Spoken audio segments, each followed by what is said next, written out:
Innal hamdalillah nahmaduhu wa nasta'inuhu wa nastaghfiruh wa na'udzu billahi min shururi anfusina wa min sayyiati a'malina.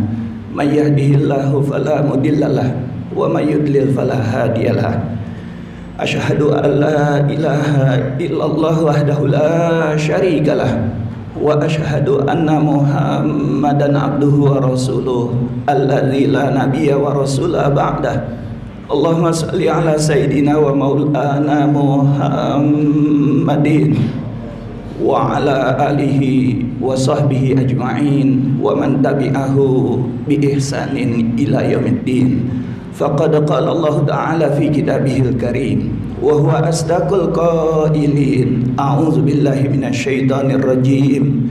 Bismillahirrahmanirrahim. Ya ayyuhalladzina amanu taqullaha wal tanzur nafsum ma qaddamat lighad wattaqullaha innallaha khabirum bima ta'malun. Faya ayyuhal muslimun ittaqullaha haqqa tuqatih wa la tamutunna illa wa antum muslimun. Shadaqallahul azim. Amma ba'd. Ma'asyiral muslimin, sidang salat Jumat yang dirahmati Allah Subhanahu wa taala, marilah sama-sama kita awali ibadah Jumat kita dengan senantiasa memanjatkan puja-puji syukur kehadirat Allah Subhanahu wa taala karena atas karunia kenikmatan yang Dia berikan, terutama nikmat iman, nikmat Islam, dan tentunya nikmat kesehatan. Kita bisa kembali berkumpul di tempat yang mulia ini dalam rangka menunaikan salah satu kewajiban kita, yaitu salat Jumat berjamaah, dan semoga setiap amal kita diterima oleh Allah Subhanahu wa taala. Ma'asyiral muslimin, sidang salat Jumat yang dirahmati Allah Subhanahu wa taala, tak lupa marilah sama-sama kita sampaikan salawat beserta salam kepada junjungan kita Nabi akhir zaman, khatamul anbiya wal mursalin, qaidil mujahidin wa imamil muttaqin, Nabi Muhammad sallallahu alaihi wasallam. Semoga salawat dan salam juga senantiasa tercurah limpah kepada seluruh keluarga beliau, kepada para sahabatnya dan para pengikutnya yang istiqomah di jalannya, dan semoga kita semua termasuk di dalamnya yang kelak mendapatkan syafaatul uzma di yaumil akhir. Amin ya rabbal alamin. Ma'asyiral muslimin, sidang salat Jumat yang dirahmati Allah Subhanahu wa taala, tak lupa dalam kesempatan yang baik dan singkat ini khatib berwasiat, wabil khusus untuk pribadi dan umumnya buat jamaah sekalian, marilah sama-sama kita senantiasa meningkatkan ketakwaan kita kepada Allah Subhanahu wa taala dengan sebenar-benarnya takwa, yaitu dengan menjalankan segala perintah Allah Subhanahu wa taala dan menjauhi segala apa-apa yang dilarangnya. Ma'asyiral muslimin, sidang salat Jumat yang dirahmati Allah Subhanahu wa taala, bulan Rabiul Awal tahun 1445 Hijriah ini kembali kita memperingati kelahiran Nabi kita Rasulullah Muhammad sallallahu alaihi wasallam. Di antara semua riwayat tentang kelahiran Nabi Muhammad sallallahu alaihi wasallam, ada satu riwayat yang tidak boleh terlewatkan bagi siapa saja yang ingin mengambil pelajaran dari kelahiran beliau. Sebuah riwayat dalam kitab Arba'in Tajiyah yang disusun oleh Syekh Dr. Tajuddin Al-Abasi, hadis yang ke-8. Bismillahirrahmanirrahim. Anil Irbad bin Sariyah As-Sulami radhiyallahu anhu qala sami'tu Rasulullah sallallahu alaihi wasallam yaqul inni indallahi fi ummil kitab la khatamun nabiyyin wa in adama lamunjadilu fi tinatihi wa sa'unabbi'ukum bita'wili zalik da'wati abi Ibrahim wa bisyarati Isa qaumahu wa ru'ya ummi allati ra'at annahu kharaja minha nurun adha'at lahu qusurus syam wa kadzalika tara ummahatun nabiyyin shalawatullahi alaihim. Dari Al-Irbad bin Sariyah As-Sulami radhiyallahu an, aku mendengar Rasulullah sallallahu alaihi wasallam bersabda, sesungguhnya sejak di Lauh Mahfuz aku tertulis sebagai penutup para nabi. saat Adam alaihissalam sungguh masih berupa tanah liat. Dan aku akan menceritakan kepada kalian tanda kenabian itu. Yang pertama, doa ayahku Ibrahim alaihissalam. Yang kedua, berita gembira Isa alaihissalam kepada kaumnya.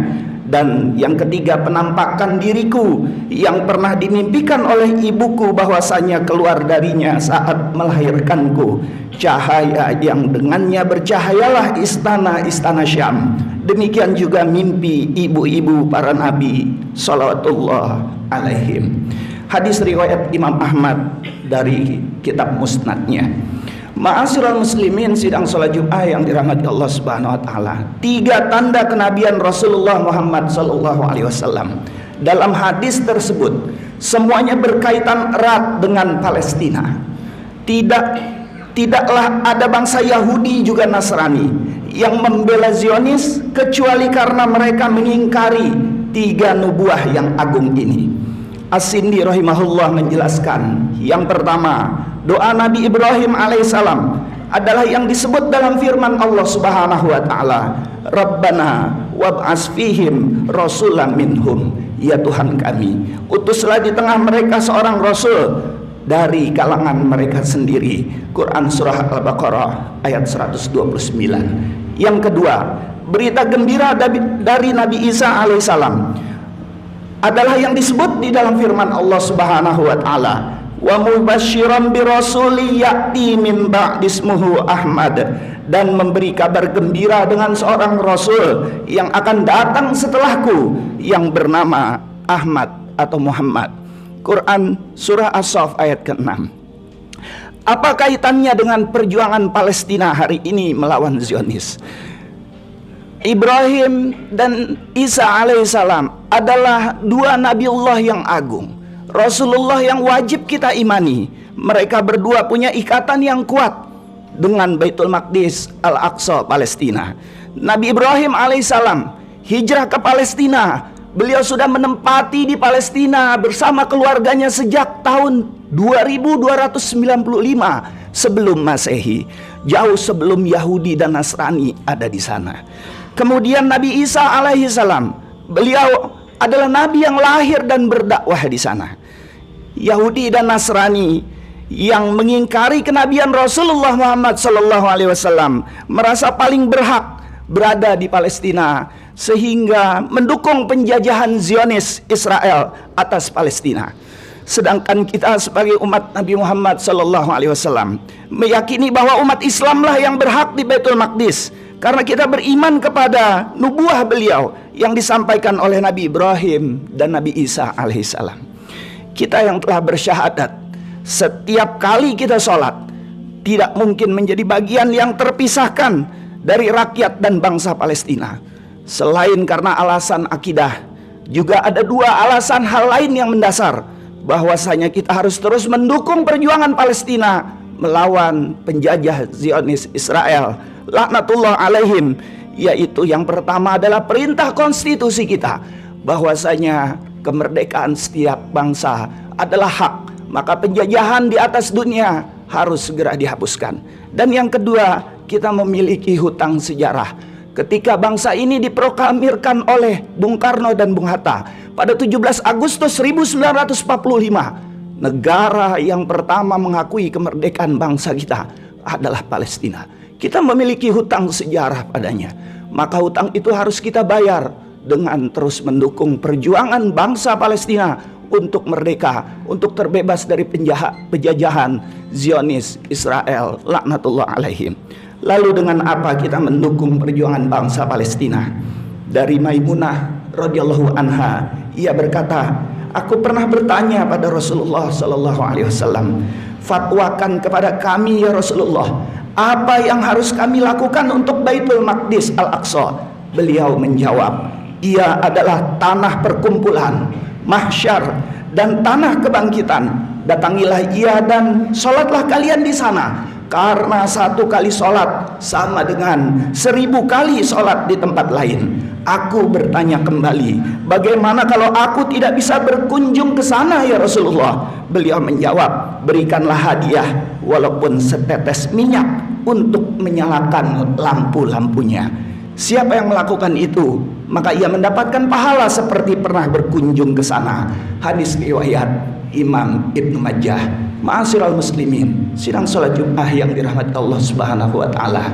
Bangsa Palestina membutuhkan dukungan kita, baik moral, material, setidaknya doa-doa kita. Semoga Allah memberikan kekuatan kepada mereka untuk terus bisa berjuang membebaskan negerinya dari penjajahan Zionis Israel, laknatullah alaihim. Amin, amin ya rabbal alamin. Dan semoga kita semua termasuk orang-orang yang istiqomah terus membantu perjuangannya, karena kelak di yaumil akhir kita hanya akan dikumpulkan bersama-sama orang yang kita cintai.